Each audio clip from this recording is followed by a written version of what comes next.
Good evening and welcome to Success in the City. My name is Helen Webster and our fabulous guest tonight is...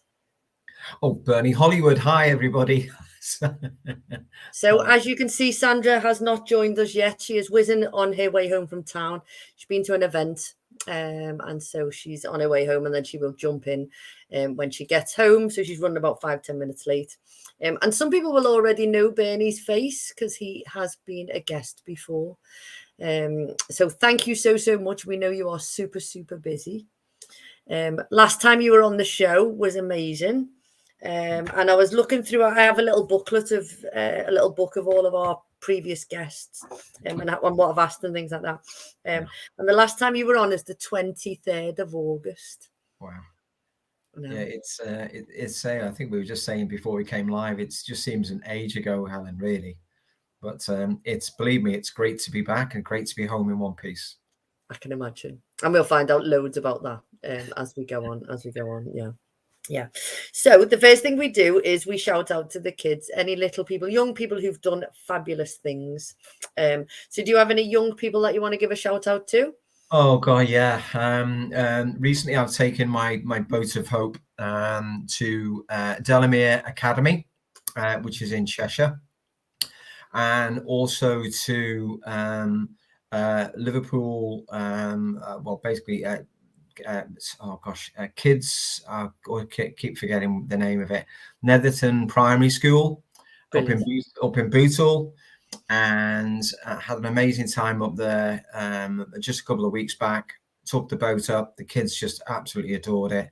And one final shout out to all the amazing creative students at Gattaca High School that made our book into an amazing play, premiered in our exhibition at Liverpool Cathedral, and it was absolutely phenomenal. And we've got some future stars there in the making. Absolutely wonderful group of people down at Gattaca, and I'd just like to thank them personally for everything they've done for us. Brilliant. So what sort of things are you doing when you say you're taking your boat? What yeah, sort of things do you do with the children? The Boat of Hope basically has a great message on it, and it's a very simple message, Helen. It has a 42-foot mural wrapped around my ocean-going Atlantic boat, and it tells the story of a young person going through depression and coming out with hope. All of the content was supplied by 6,500 high school students around the United Kingdom. All of that content was put together in a digital mural by a guy called Justin Eagleton, an amazing artist based in Manchester. And it really is an amazing piece of art that stimulates conversations with young people about how they feel inside their heads and their hearts. Brilliant. And the boat has been an amazing success. It's been on a national school tour before I went across the Atlantic.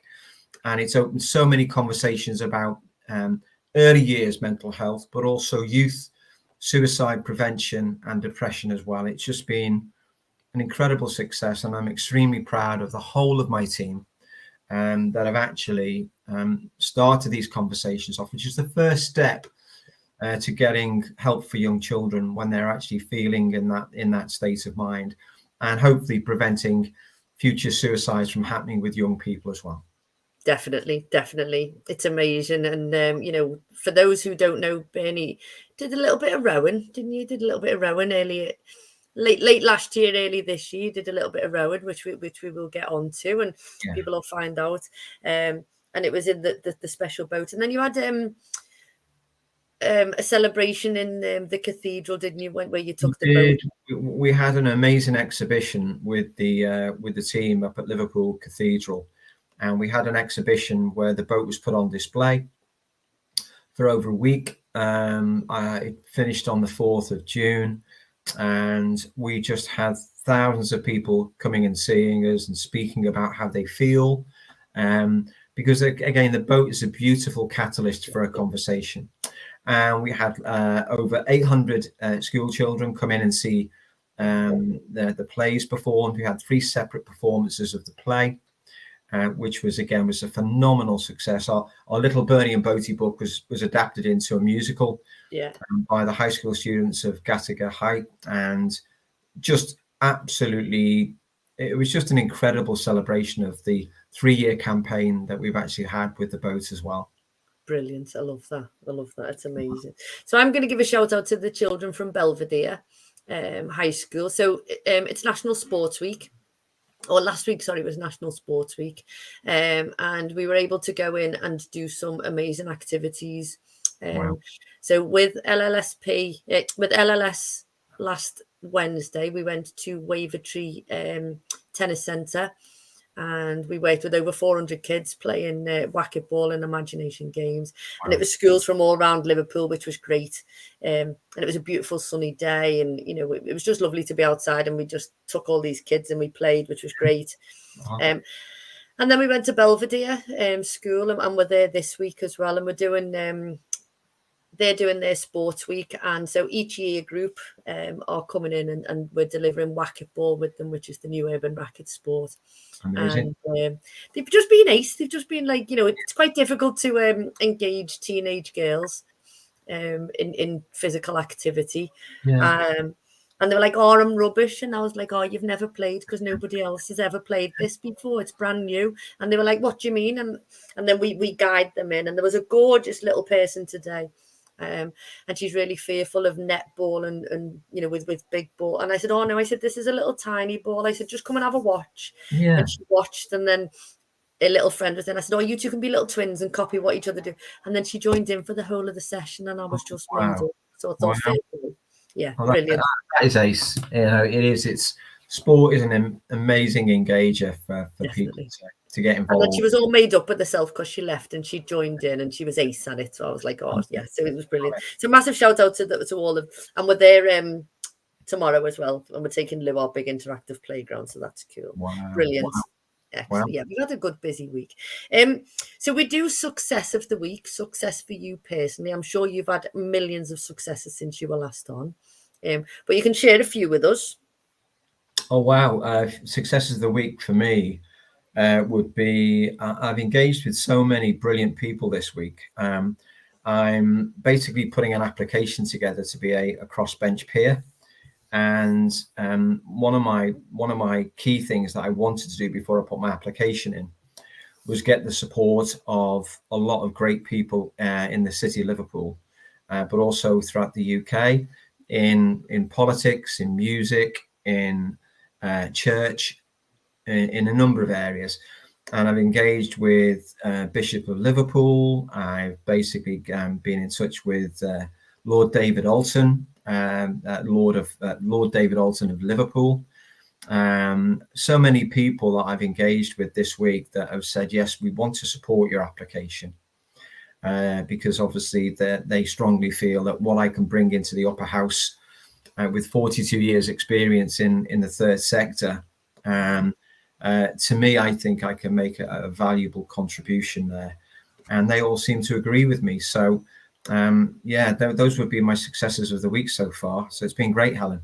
I bet you everyone's made up if you phone and say, can I have a meeting with you? I bet you they all want a meeting with you, really, and don't know how to approach you. You know what? It's not. It's people are so busy, Helen, honestly, and there's lots of people don't even know who the heck I am anyway. So when I get contact with them, and everybody will know that trying to get hold of somebody initially, you've got to get through so many barriers to get to that person.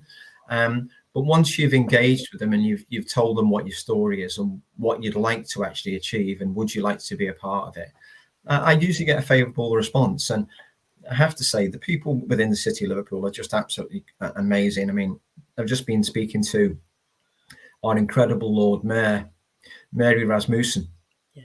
I love Mary. She's a speaker like me, and she gets me, and I get Mary, and she's been so involved with our campaign for over the last 3 years. She is just an amazing ambassador and supporter. But she said, yeah, absolutely no problem. She'll be delighted to support me. And I've got a meeting coming up with her, hopefully in the next 4 weeks, where I can sit down in the parlour and have a cup of tea with her. Oh, amazing. I love that. It's brilliant. And look who's here. I'm just going to switch you around. I'm going to move us around like that. Switcheroo. There we go. Hello, Bernie. I'm so happy to see you. And you too, Sandra. I couldn't walk out mid-meeting and it went over and I was like, oh no. Oh, That's all right, mate. You're here and you're safe. That's all that matters. You're a busy lady. So Bernie and I have had a little. We've shouted out to. We've shouted out. That's terrible. We've had our shout out to the kids.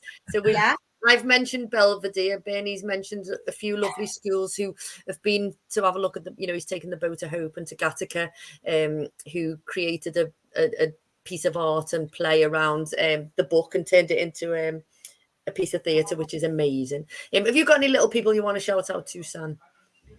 Just the children's signing choir that I saw on a video this week online, and I thought they're just amazing. They're just gorgeous. So well done to them.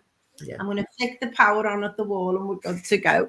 Brilliant. The very first time I saw this Liverpool signing choir, they were doing a Christmas concert at Sainsbury's in Knotty Ash. Yeah. Yeah. And I walked in to do my shopping and I saw them all and they were singing, I don't know, Away in a Manger or something and signing. And I had to turn around and sat in the car and I was just in bits with the tears. And I was like, get yourself together. And then I got myself together and I was like, all right. And then I walked in and then I stood and I could watch them and then give them a clap and things. But it's really beautiful to watch. And we were lucky, weren't we, Sam, to go to the Eurovision thing on, and the whole of the steps of St. George's Hall there must have been 400 or 500 hundreds there. Saw them. Yeah, wow. Yeah, that was just mind-blowing.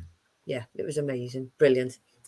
So our success of the week, Bernie, I let Bernie go first because I wanted you to be on when we were doing our success of the week.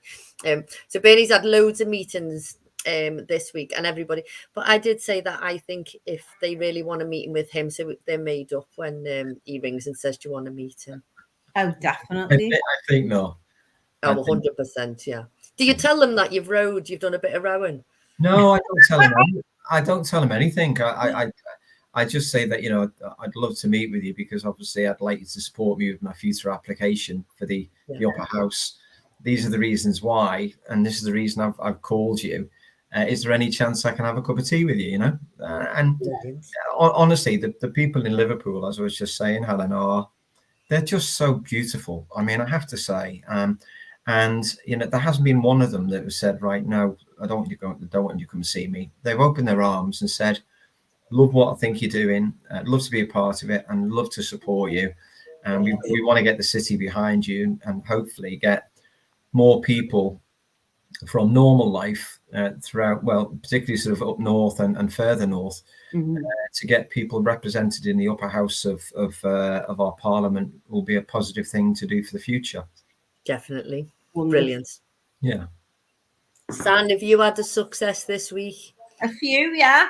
Which one? I don't want to step on your toes, but you go. That's cool. We had a brilliant success because we went and did something new. We delivered something new that we hadn't done before as such.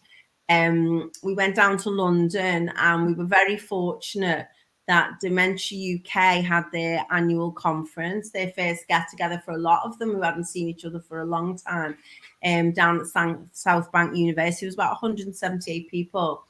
And we developed the program for the what was meant to be, people would regard as quite a boring slot. The last thing on a Monday afternoon, accounts, finance, and compliance, was it, Hel? Yeah, good governance, finance, and IT had to deliver like their report, didn't they? Yeah, and they just said, and it was like so dry, and people went, so we delivered it on their behalf in a really funky way. And Helen was fantastic, and she started straight away with a chair-based exercise, and it was all funky, and they were all laughing. And then you did your session, and we were doing about some sign language about things, and then Helen did a bit more chair-based exercise, and then I did like funny things like computer says no, and about expenses and what they call in Spanish and English. So we had them doing that because languages are really, really good for helping people's neurodevelopment. Wow. We talked about people have a 5-year cognitive reserve who are bilingual. So we talked about that. But we had a really fun session. Helen did a bit more chair-based exercise. Then we did a big online quiz with everyone. They used the phones and they just were raving over it. And it went really well. And we've had all emails today off the people involved thanking us so much and everything. So that was it. Was something new we hadn't delivered before. So we're quite confident in everything we do. But you know, when you do something new, it's always a bit nerve-wracking. So it couldn't have gone better, really. So we're really happy. Oh, congratulations. And what maybe Sunday was a success for you as well, Hal? Sunday was my massive success. So we've been to London possibly 4 or 5 times, I would say, in the last 3 years working. And we whiz down on the train and we go and we deliver for 3 or 4 days, you know, at exhibitions, jump on the train and come back home again. And it's, you know, 10, 14-hour days. And, you know, people go, oh, you're going to London for 3 days? Oh, no, we're going to an exhibition and we're going to have something to jolly.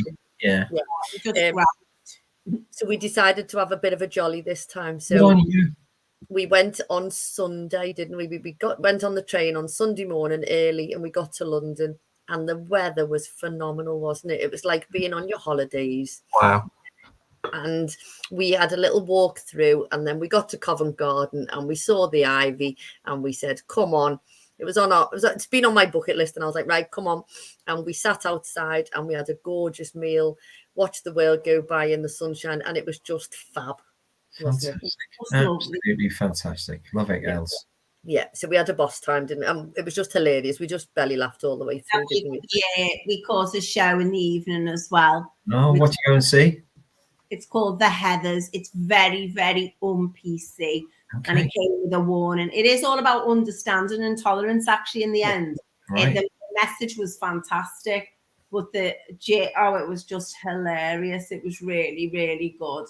And we loved it. And it's called The Other Palace because it's near Buckingham Palace. It's a modern, really cool. Just a brilliant show. So I was glad we went. So we just had a great time. You know, when you're away for, it wasn't even 48 hours, but we feel like we had 4 days away. We did that much. It's amazing some you time to yourself. That's fantastic for you. Definitely it was. It was ace. It was well needed and we just had a ball, didn't we? The unbelievable success, Bernie, though. You have. I know. We haven't even spoken about that. I've just said he did a bit of rowing, that's it. Oh really? A bit? A little bit of rowing, yeah. So what I said, San, was I went through, you know, my little book. Yeah. And Bernie was last on the 23rd of August last year. Wow. Yeah. Was when he came on. So we're going to play this or that. Okay, we're going to do it very quick because we want to give Bernie as much time as we possibly can. Yeah, absolutely. Okay, should we do 2 each? Yeah, go on. Okay, do you want me to go first or do you? Yeah, you go first today. Okay, so we want to thank the Childcare Academy because they sponsor us. And they're sponsoring us for the month of June, and then we've got a new sponsor for July, which is ACE. Brilliant. And the money that we're going to raise through it is going to help young people to be a success in our city. So if somebody was we had a new musician who needed, I don't know, a piece of equipment to go on to be a success, then hopefully we're going to fund it. So that's why we're looking, you know, they're the sort of things that we're going to do. And we've got some dead cool stuff going to come up. But it's wet play time when you're little and you're in school, and it's wet play and you have to stay inside. Painting by numbers or a jigsaw, Bernie? Oh gosh, I'd have to say painting by numbers. I have so many happy memories of getting one of those for Christmas, and I thought, oh God, I've hit the jackpot here. Yeah. What about you, San? So I've done a few painting by numbers and I've really enjoyed them. But if it was one or the other, I'd 100% keep jigsaws. Okay. I love jigsaw. In terms of long term, jigsaws definitely. You can do them again and again. Yeah, that's true. The painting by numbers is gone. Plus, I'm really bad at it. It's when the paint goes into a different number, you shouldn't do it. And you've got to keep within the lines and not make a mess and get it on your absolutely. Clothes. Yeah. What about you, Hal? I'd go painting by numbers. I loved it. And I remember when I was little, I had a painting by numbers and it was drying on the table and the cat walked over. So it looked like the cat had signed it, you know, in the bottom corner. And my granddad had it on his wall, bless him, with the cat's footprints. With the cat's footprints as if the cat had it was a picture of a stag. It was horrendous with this cat print on. But for Christmas this year, I bought my Uncle Ron a painting by numbers. Oh wow. They still do it then? Yeah, in a lovely art shop in Bold Street. And I bought him a paint by numbers, and he did it. So I was made up. Oh, amazing. It's really popular. Yeah, it's a little something to do, isn't it? Go on, San, your go. Okay. Bernie, Yeah. rowing boat or motorboat? I'd have to say rowing boat, because I've just spent a year and a half of my life in one, and I'm rowing again on the River Dee now. So How are you? yeah. So I was wondering if you might have had enough of them forever. no, That's why I asked. it saved my life on a number of occasions, and I've got so much to be grateful for with regards to that boat that I crossed the Atlantic in, and I just love rowing. So it's I love being on the water, and the sensation that you get when you actually propel yourself on your own is fabulous. That's amazing. That's amazing. So I had rowing boat or sailing boat. So I'm going to change that one to socks or slippers, Bernie. Oh gosh, wow. It has to be socks for me. I never wear slippers. I wear socks everywhere. I'm always getting told off, actually, because I walk with my socks everywhere, and of course they get that dirty, and you stick them in the wash and you can't get the dirt out. Yeah. So I'm definitely a sock man. Yeah, buy black socks. Go on, Sam. Socks or slippers. Yeah, socks, hands down. But I had glass in my foot, didn't I, the other week, a month for a couple of weeks. It was so, and I was I was determined to soak it out my foot, and I did. And my mum bought me, my poor mother, again, got me another pair of slippers, but I near fell down the stairs, and I'm so bad with slippers because they're loose or whatever. So I do prefer socks by far, and it's only taken me a few weeks to stop wearing them again. I think I wore them for a fortnight. I just hate them. I hate wearing shoes, actually, full stop. Yeah, I'm slippers 100%. I love slippers. I love putting my slippers on. Yeah. Go on, Sam. Last one for you. Okay, last one. Vinyl, i.e., an album on a record player, or listening on headphones with an iPod or a phone or something like that. That's downloaded music. I'll have to say earbuds, because again, they were lifesavers when I was on the ocean. I had an amazing music list that I took for 3.5 months, and there was a huge amount of songs that came on in my playlist that just kicked me off, and I started bawling my head off. And if I hadn't had those earbuds in, obviously I wouldn't be able to listen to the music as intently as I could, particularly when I was in severe weather. So earbuds for me, 100%. Yeah. I love my earbuds, but I love the crackle of the LP. So I'd 100% go vinyl. What about you, Stan? Downloaded music, purely because it's nice to get a record, but in terms of the storage space, and you can just access any piece of music you like. Yeah, it's fabulous, isn't it? It's fantastic, but there is something quite nostalgic about vinyl as well. Oh, yeah. Brilliant. So we're just doing 2 because we're going to give Bernie more time. Yeah, definitely. So Bernie has been a guest before. Last time he was in training. Now he's completed it. And I'm just going to hand it over to you, Bernie, to say from when you were on our show in August last year, you've done a bit of rowing, explain what you've done, and then we will butt in and interrupt you as we go along, as we always do. Okay, so over to Bernie. Oh, thanks, girls. Well, yeah, since the last time we spoke, the Boat to Hoe campaign is now coming to a close. It's been a 3-year campaign. Started with a 370-mile boat pull. So we pulled our boat, which weighed 3/4 of a ton, for 30 days up and down an airfield with the help of the RAF and the Army. And we did that to represent, sadly, the 370 young people that lost life to suicide last year in the UK. That was a phenomenal success and raised a lot of awareness. And then we took the boat, which is 7 meters long, and it has a 42-foot mural on it depicting the story of a young person going through depression. We took that on a national high school tour, and also we did 50 high schools, 50 primary schools as well, all the way throughout Great Britain. took it over to Northern Ireland and the Isle of Man as well. Yeah. And then I've done my part 3 of activation, which was I basically took my boat, which I say 7 meters long, which is 21 foot in old money. I rowed that across the Atlantic Ocean from a place in the Canary Islands, just off Tenerife, called La Gomera, and I rowed it for 3,540 miles across the Atlantic Ocean. In one of the worst weather systems that has been seen in the race over the last 10 years. Went through 17 Atlantic storms, Wow. two capsizes, waves of 50 foot high. Yeah, and took 109 days to get across the Atlantic Ocean. And I arrived into Antigua, which was the finish line in the Caribbean Sea. I arrived, as I say, 109 days later. 2.5 stone lighter. So if you want to go have a diet, that's the thing to do. Wow. I broke my leg in the 3rd week of the actual race as well, which I didn't know at the time. I only found that out when I got home. Oh.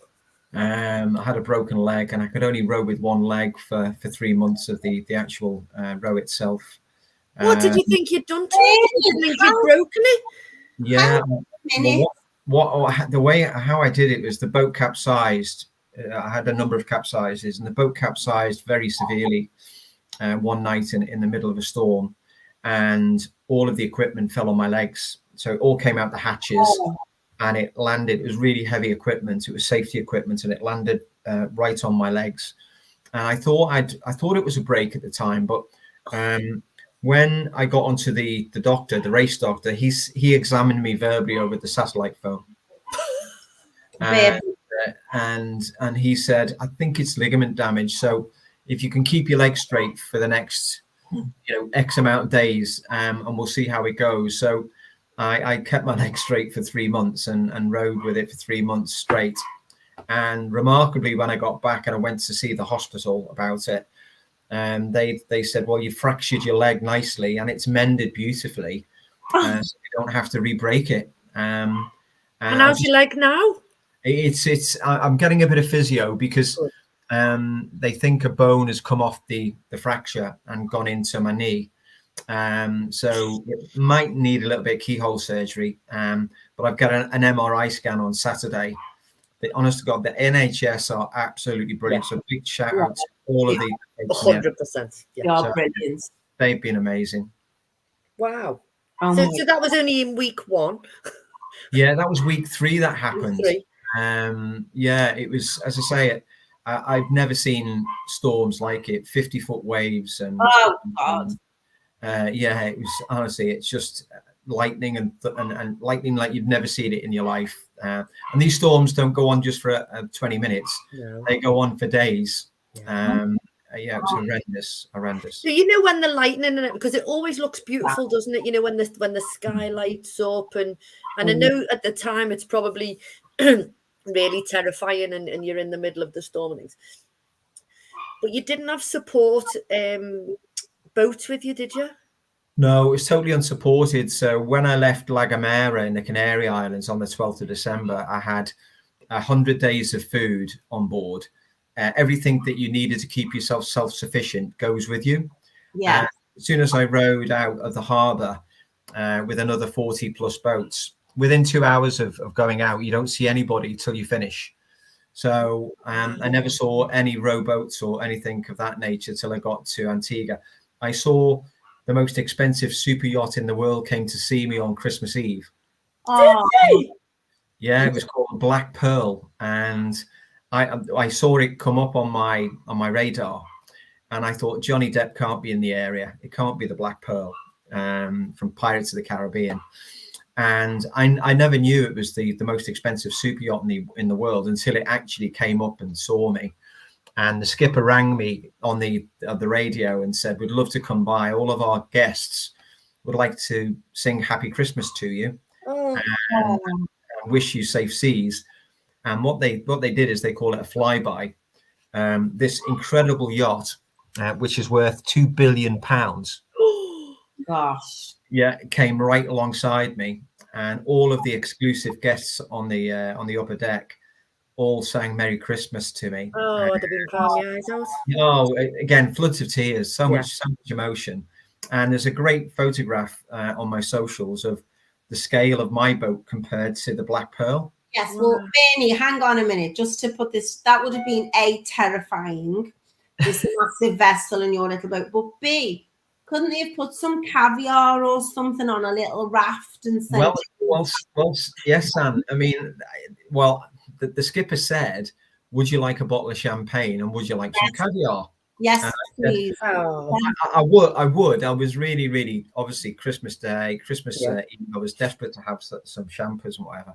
But if I had if they would have actually given it to me, it would have been an assisted row, and I would have been disqualified from the race. So I said to the skipper, I said, no, you can't bring it over to me. He said, no, we're not going to bring it over in a boat. We're going to actually fly it over to you in one of our drones. So this boat is just absolutely amazing. It's like Thunderbird 2, where the thing comes down and the drones came out. And I said, Skipper, honestly, I really would love it. And he said, well, if you don't want it, that's fine. That's not a problem. But we'd like to film you. And so they brought their 2 drones out and actually filmed the coming together. Oh, how amazing is that? My champagne and my caviar sailed into the distance that later that day. So they could have just said, well, we'll meet you in Antigua and give you the little 2-week holiday. Oh, they'd been to Antigua and back 5 times by the time I got there. Yeah. Honestly. Amazing. You said that you took 100 days worth of food with you, but it took you 109 days. I did, yes. Yeah. So I had to ration my food. So when I was coming towards the end and I knew I was running out of food, the race organizers are absolutely amazing. They knew that I was going to take longer than expected, so they started to ration my food. So I ate less to ensure that I had enough to get in. It was supremely well organized. And then when you're not eating and rationing your foods, and you're much more tired because you've been rowing for so long, you would need more food for more energy. Yeah, you do. That's exactly the right calculation, Hal. So you need to eat 5,000 calories a day minimum. And if you don't, you start basically eating away your body fat. And that's what started to happen to me really halfway through the race. Because I was playing catch up, I was rowing for 18 hours a day and I was sleeping for 2 hours every day. So the rest of the time was based on food preparation, toilet, boat, everything that could go wrong with the boat did go wrong with the boat. I had lots of issues with the batteries because of the water that came in when I capsized. Steering broke. Had problems with my water maker, which stopped making fresh water from the seawater on a number of occasions. I had to repair that. I had to manually navigate on a couple of occasions as well. So, oh my God, in the middle of the ocean. You need to make a film. Well, I had an amazing little teddy bear with me actually. I've seen him. And he's the RAF mascot for mental health. And he's called Wing Commander AB Bear. And honestly, that little bear kept me sane. He was my Wilson. When Tom Hanks had Wilson in the volleyball, I had AB. AB was incredible. And it's funny, actually, when you start to get so tired, you start to hallucinate. And I could have sworn that the bear was talking to me on a number of occasions and walking around the deck. Wow. So when you were saying you had to fix your water supply and so I'm going to start with capsize. When you capsized, how do you get yourself back again? Right. So the boat is an incredible piece of technology, and it has 2 air pockets forward and aft. And one of the air pockets is my cabin. So as long as I've got those doors shut, when the boat gets pushed over with waves, when this 50-foot wave hit the boat and basically tossed it over, what will happen naturally is that those 2 air pockets will push the boat back up again. So it's like a lifeboat. But on the second occasion, it stayed under the water for about 5 minutes, and I thought it was the end. And water started to ingress into the cabin. This is in the dead of night. All the electrics are gone. So what I did is I grabbed my satellite phone to see if I could get a signal, and I phoned home. And and it was 3 a.m. in the morning at UK time, because I was ringing home to say goodbye because I thought, this is it. I'm not coming back from this one. And there was no answer, fortunately. So I left a message to say goodbye to my family and my kids. And fortunately, the boat rerighted itself after 5 minutes. It came up. The boat was in an awful state. It was flooded, water everywhere. My electrics had gone. And when it went over, I have a safety beacon on the deck. And when it gets submerged for a certain amount of time, it sends off an emergency signal. It's worldwide safety people in Falmouth, the Coast Guard in Falmouth, who then instigates a rescue boat to come and get you. So when the boat went over, the signal was alerted because you can see it on a strobe light. And basically, when the boat came back up, there was an actual a military boat on the way to come and rescue me. Oh gosh! And they were only about 2 hours away, but I had to stop the actual rescue from happening because I wanted to carry on.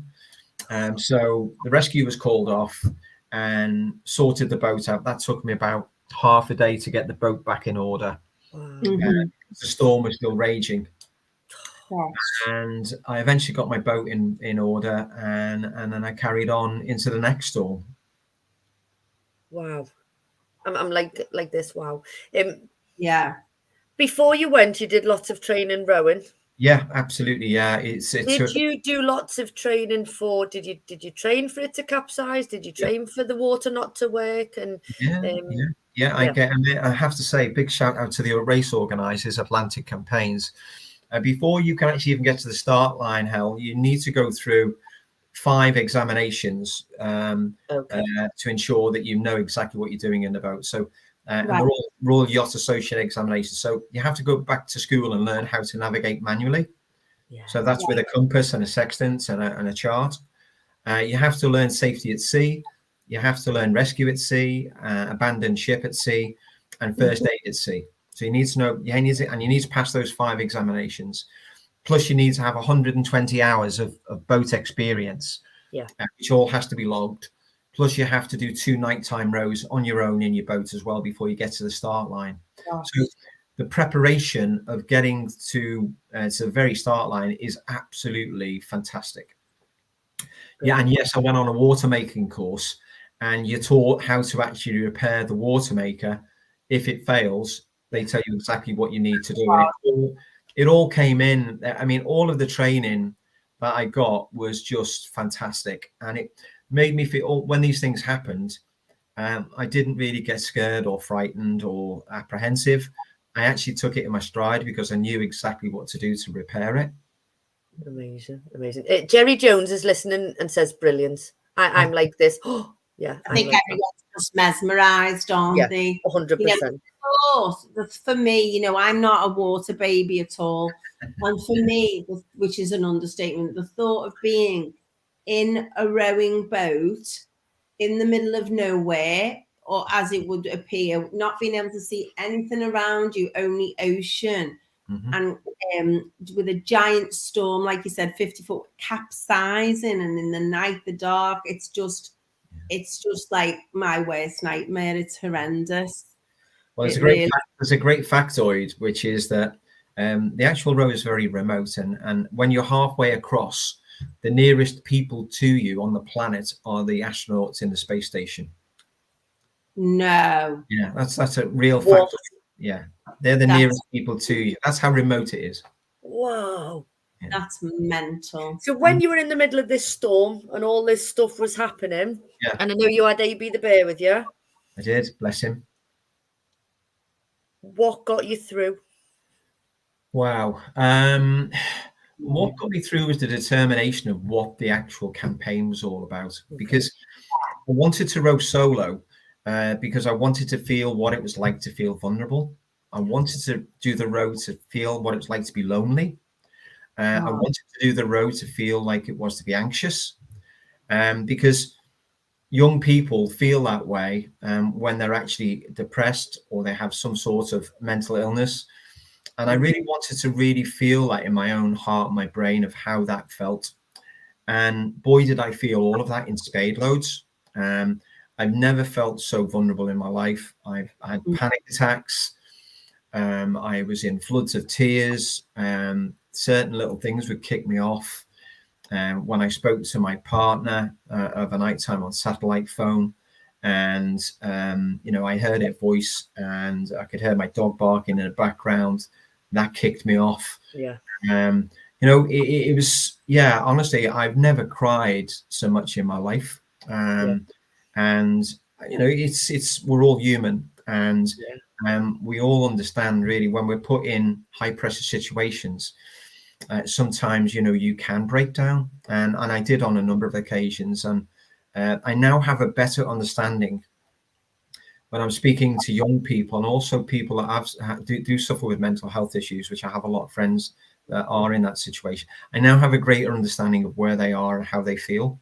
So it gives me more confidence when I'm talking about the subject, that I can actually relate to where they are and how they feel. Yeah, 100%. Are you a different person who left? Oh, yeah, 100%. Yeah, my value system has changed completely as a consequence of the experience. Yeah. Yeah. Well, you were pretty cool before you went. I know. I don't think so, Sam. No, it's just, I think what you value is that when you're out there and there's no social media, and there's no telly, and there's no, you know, M&S meals and whatever, and you can go out to the cinema and you can do all the great stuff that you do in life, and you've got your family as well, of course. When you're out there and there's nothing, and there's you and there's human nature, it really, really sort of resets how you are. You know, I value the planet now more than ever. I mean, I had so many wildlife encounters. It was incredible. I had whales come and visit me. I was swimming with dolphins. I just had sea turtles coming along and seeing me. Wow. And plankton. The stars of a nighttime were just absolutely mind-blowing. Yeah, and I've come back really with a really more open view of life, and our planet is so fragile. Yeah. And the reason that we went through 17 storm systems was because there's a phenomenon in weather at the moment called El Nino, which is heating up the Pacific Ocean and the Atlantic Ocean, and it's making the currents go the opposite way, and it's creating storm systems. Okay. So our world is really in a tipping point with regards to how we're looking after it, and well, and we're leaving that to our children to sort out. And I'm really conscious that, you know, my time is up, but you know, our future generation of children coming through, what have we left them?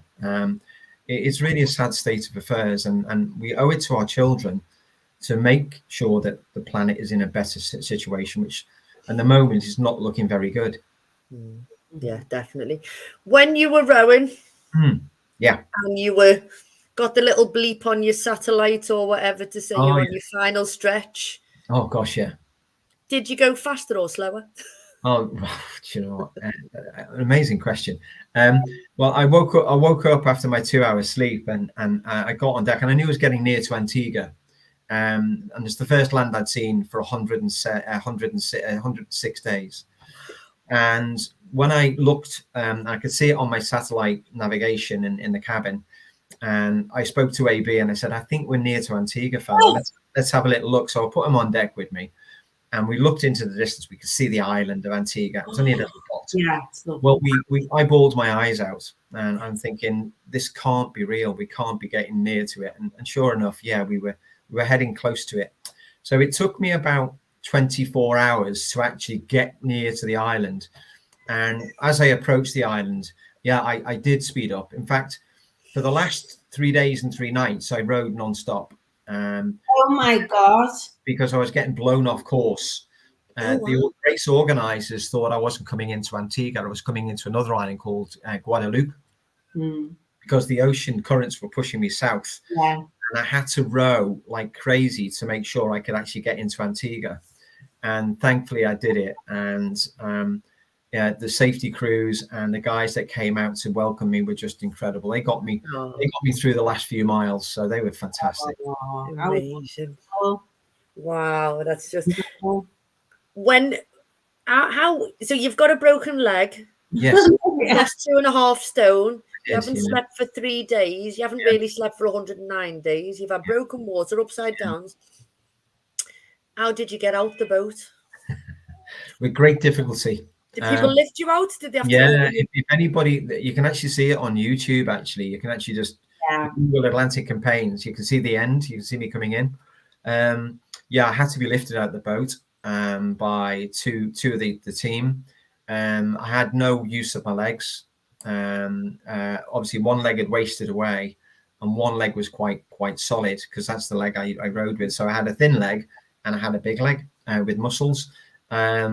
And yeah, I just had to be looked after and cared for about a week and a half when I got off the boat. Because when you get off the boat, your ears basically think you're still at sea. Yeah. And I was walking around like a drunken sailor. Sorry, that's somebody coming into the house. The dogs go crazy. Right. And yeah, after about a week and a half, I started to get my land legs back. Wow. But yeah, the care that I got when I got to Antigua was just phenomenal. Oh. So Des Flanagan, he goes, that was some shift, Bernie. Well done. What was the first thing you ate when you got on land? Well, they always put a meal that they put. Antigua is an amazing place to go to. If anybody can actually get over there to the Caribbean island, Antigua, it's like heaven on earth. And when I got there, I got there at 11 o'clock in the evening, and they prepared for me double cheeseburger and chips. Oh. And a pint of lager, which was just incredible. Was it the best pint of lager you've ever had? Oh, it just tasted like nectar. Amazing. Honest to God, we were watching, and Natalie, of course, Natalie's been on the show. She was sharing everything constantly. You know? So we were watching, and we shared things on our pages because you know, we had you on before you went, and we're following you where you were and that. But your family must have been worried sick, especially after your message to them. Yeah, they were, to be fair, and I have to say, you know, and I hope you endorse this, but you know, behind every person is another great person, and whether it's a woman, a man, or whatever, there's always great people behind you. So I didn't do it on my own, to be honest with you. I mean, I would not have got through that journey if it wasn't for my partner, Sharon. I mean, she was just incredible, absolutely amazing. And all of the support guys from Atlantic Campaigns were just incredible. They looked after me so well. But I have to say that Sharon got me through it, and she was just amazing woman. Yeah, how lovely. Yeah. So are you grounded? I beg your pardon? Have you been grounded for a bit now? Are you yeah, well, I think I owe it to Sharon actually after 4.5 months to actually spend some time at home. Definitely. But I've already had a call from one of the teammates that did the Atlantic, and they want to do the Pacific Ocean. But I said no to that. So not at this particular moment in time. So wait till next year. We'll give ocean rowing a miss for the time being. I was going to say, would you do it again? I wouldn't do the Atlantic ever again. No, absolutely not. No, if somebody offered me a seat in the Pacific in a boat, because you can't do the Pacific Ocean solo, because it's so rough. If somebody offered me a seat for free, because it costs an awful lot of money to do ocean rowing, I would possibly consider it. Yeah, if they said you can put your bum on that seat and you can be a part of our team. Wow. And how much did you raise, or what's the total now from? We've raised just over £120,000 at the moment, and the website's still there if anybody still wants to donate. We'll share the link. Yeah. But our main focus was awareness of getting young people to open up and talk about how they feel inside their heads and hearts. And we've achieved that in absolutely spade loads. And we've done that through the creative arts. And Natalie played an amazing part in that with her amazing Bernie and Boaty book and her the song that she wrote and the animation. We got the book made into an animation by Melanie C. The creative arts really are an incredible way to get kids talking. And we've proven that over the last 2.5 years now. It's been an amazing success story. And we want to continue that now going forward. It's been fantastic. You know what? we always say the show's about ordinary people doing extraordinary things to inspire others, but you're really not that ordinary, actually. You know what I mean? You just done it because you were already so known for all the fundraising, you'd done all the charity work and everything, but you just stepped it up massively. What an incredible thing you've done. Thanks. We're so lucky that you've come back. You said you'd come back after it, you know, and I know you're crazy busy, so I'm so glad that you came back on to talk about your journey. Definitely. Thank you. Thanks. Do you have another challenge? Have you booked a little something maybe? Yeah, it's not physical challenge. The challenge that I've got is basically getting back and making a difference in the political world. I really feel that with my 42 years of working in the third sector and really sort of knowing how charities operate inside and out, and knowing the challenges that the third sector faces, which, you know, you ladies actually work in every single day. I just really like to be the voice of the third sector in the upper house, and that would be that's my next challenge, really. And to get there is like climbing Mount Everest 3 times over, because they don't usually allow ordinary people into that place. And so I'm basically exploring that campaign as we speak. Brilliant. Well, we wish you all the luck, and we think you'd be absolutely phenomenal. And you know, as you were saying, a voice for the people, and you've lived it, you've done it, you've got more experience than probably anybody else in there, wouldn't it? You know, of putting yourself through things, and anybody who reads that you've done a bit of a rowing across the Atlantic, you'd be like, oh yeah, I'll have him. You know what I mean? Well, let's hope so. Let's hope 100,000,000%. Well, unbelievable. I'm like this. I feel like I've been like to the movie. Yeah. Definitely share all the videos and stuff, the links on the show, on the page as well. Definitely, 100%. So we go on to red face. Anything slightly embarrassing that happened? Did anything slightly embarrassing happen to you, Bernie, while you were at sea? God, so many things. I could list them all, but there was one particular night. Sharon, my partner, actually was responsible for putting 85 snack packs together for me on my row, which are mandatory, and they have to have 2,500 calories in each pack. And there was one particular day, I opened up this amazing snack pack, and Sharon actually had organised to have special messages put in the snack packs as well, which inspired me as I went along. I had to cry my leg off for 109 days. Some of them were fantastic, absolutely wonderful. And there was one particular snack pack, and I just scoffed the snack pack like there was no tomorrow. And one of them was that Maynard's wine gums, but they were actually sugar wine gums. And I ate the whole packet in about 5 minutes. I mean, honestly, I just scoffed the damn thing down, and it gave me a runny number 2. And I was in the middle of a storm when I heard the rumble of the toilet. And I thought, I can't do this in the cabin. I've got to get out. I've got to get out and sit on the bucket, even if it was in the storm. And I just couldn't hold it any longer. But I just about made it out in the storm onto a bucket before all hell let loose out my bottom. And it was a horrendous scene. But it's all right, because there's no one around, only the sea turtles. Thank God there was nobody around. Yeah, it was honestly, it was a mess. As the black pail pulls up next to you. Exactly, yeah. Nobody saw you though. Do you know what I mean? Yeah, that's true. That's true. Oh, I love that. That's it. What about you, Helen? Have you got an embarrassing? I'm all right, I think, San. But have you got one?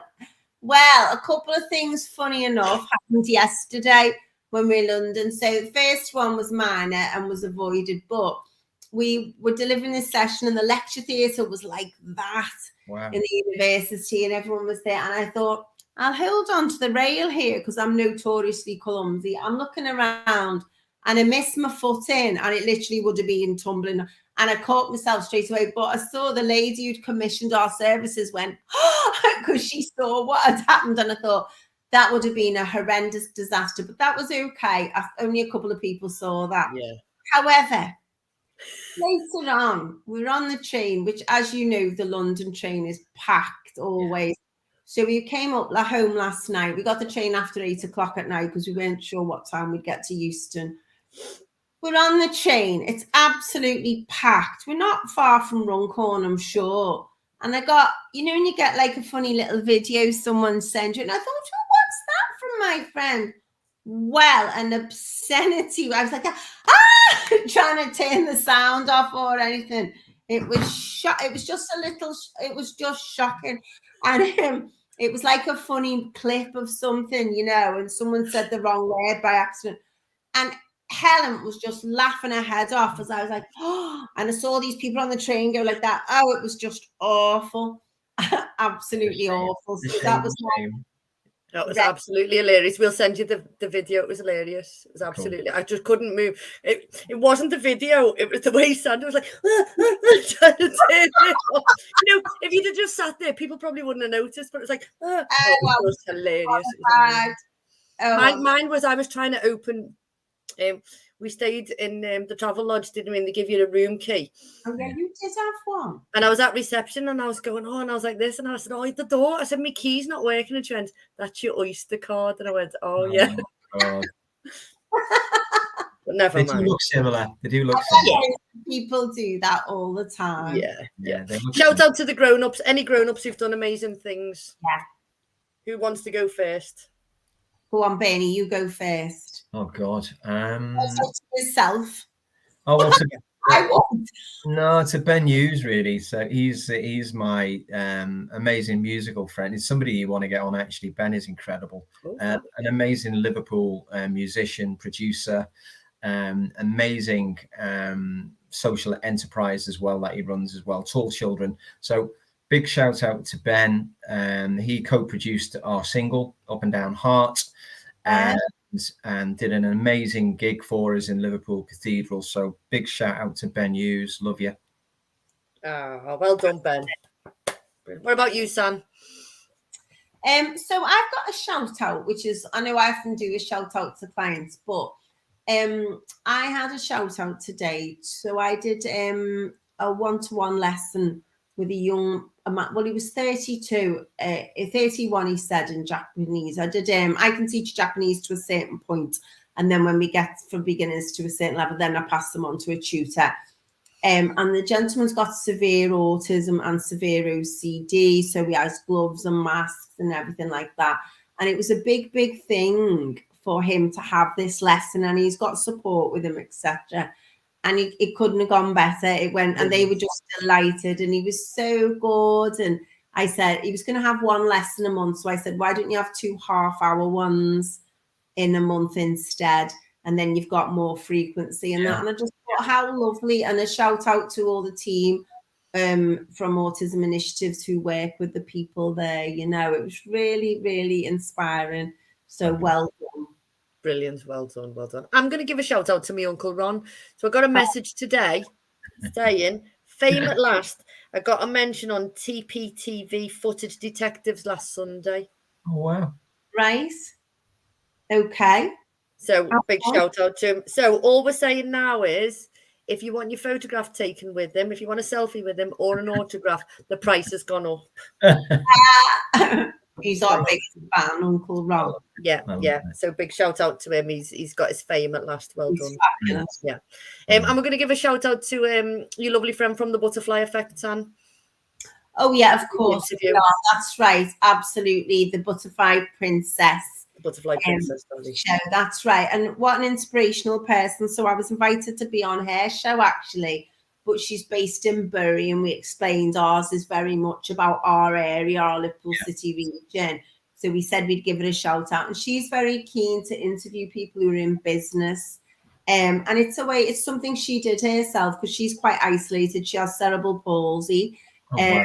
So she set up this Butterfly Princess show to do interviews and things with people, and she asked the really appropriate questions about my career journey and everything. So if anyone's interested in going on her show, particularly in the Lancashire area, just let us know and we'll forward the email and connect you all. Brilliant. Very quickly, a book or podcast that you're reading or listening to, San? I got Teaching on Your Own Terms. which is, it's just interesting. So I've only just started it though, so I'll let you know how it goes. That's what I'm reading at the moment. Brilliant. Bernie, what got you through your row? Or did you listen to podcast or books? I listened to this audiobook 5 times while I was on the ocean, and it's one of the best books I've ever listened to. And it's called Shoe Dog by Philip Knight. We've both read it. It's fantastic. Helen recommended it to me. She loved it. What a book. And I read it.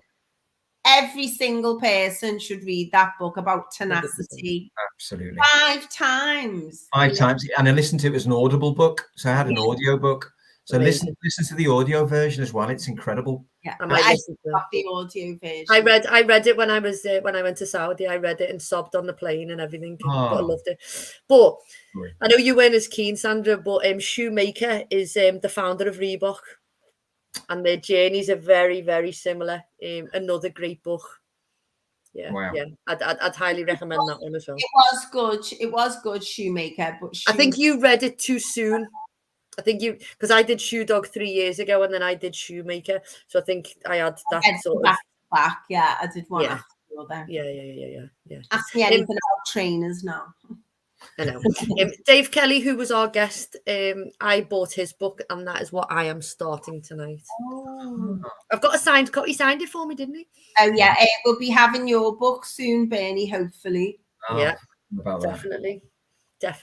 Story. Well, I want to say a massive thank you for giving your time. We know you're super busy. Thanks, we wish you all of the success with your new challenge. Thank you. Which is probably trickier than actually rowing across the land. It's the greatest challenge I've taken on board. So if successful, I'll welcome you down to the house. You'll massively succeed. I know you will, because you've got that drive and everything. Amazing. Massive thank you, San. Bernie, we're going to leave it with you for your closing quote or mantra. Oh gosh. Well, my closing quote would be "Think big," and I've actually stolen that from Robbie Davidson from Can Cook Well Fed, and what he's taught me is that nothing is too big to go for. So if you have an ambition, even whatever age you are in your life, think big. And if you look about what Glastonbury's just done, all of the top acts at Glasgow were well in their 60s. Yeah. And they smashed it, all of them. So think big. Age isn't a barrier. 100%. Age is an attitude, not a number. Brilliant.